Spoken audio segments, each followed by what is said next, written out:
Hi viewers, welcome back to my channel. PK Pothamina Sikaminasi channel sin ngasi su taram noksari amati ikon no khurum jeri loinana ngasi di aina takak naina sanduk jaba aikogi nangi yek kari no habagi takak tu makha samtajagi tawne dubu tangai patana yumgi asin bamna maram orga record tawbugi matam singon phangjadre adun maram orkanda mayamgi hatang pothana bo arso ai blue amadi thamjadaba yadi habagi wakhalonda aikogi aigi favorites film star come social worker hajabtare kugi Yambung Kaikugi Mahakna hana Tamlamba college da satlubagi journey amagi matangda sum aina topa media sindagi lothok jaraga mayam da sum khudol tamjagi yam puning sibam chu oigani amati yam phajaba blog amsu oigani na khanjei hariba blog si amutang mayam na ngtang hujik lockdown leibagi manung sida ngtang osu pothabiyo habagi wakhlonda amutang miyeng tamina sikon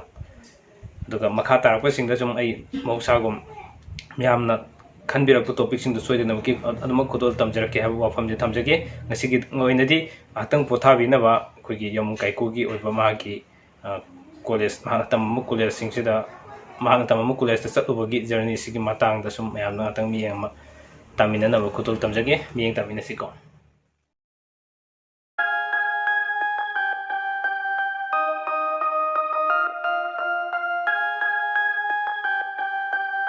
Yam koyum jari. Oji aina changi bise. Aina thaina chahi kun suramani. Aina duki ko college da changi gaji. Aina tamjaram ba je college ni. Ai college se urum koi rena sum. Changi ni. Yam college ni nasi da ko meeting gadi yam nei oji unage taw. Yam ni nasi.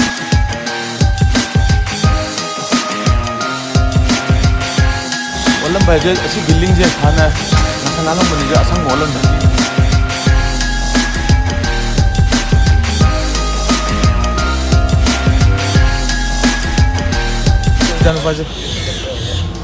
Hi.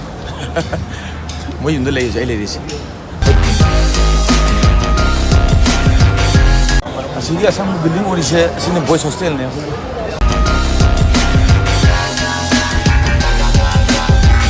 Kos dito mal college ko.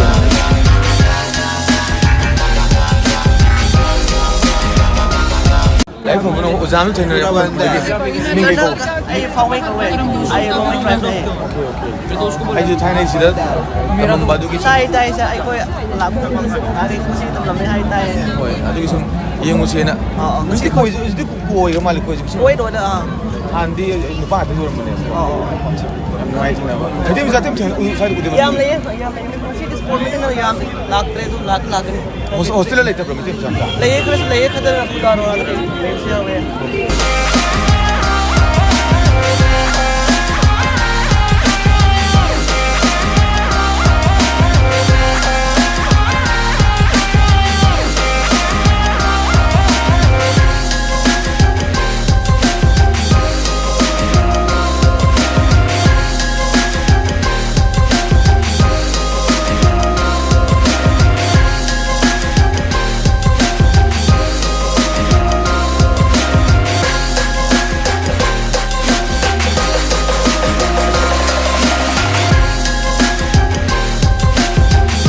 Sigi lampak sigi am nungsiba warim na ai na si college la ki sai private tamlak sagi bnya dubu si lak pada moi trial tol re sports ki adu si lampak si da ina chi la ga tare trial da ai je select fangi bni adu si scholarship pi pi ga moi na ai je si college tam do ai matum da tam do free ga tani hostel free even college free tham gi matam da khoi khali ba player me am lising hum tro pi pi ran si tam da is tasina re lupam tingi jai tare am si college ho gi matam du ki adu ni si u de ning jang e hai sai kun thuyum du musuram mani wari si adu smana u de mai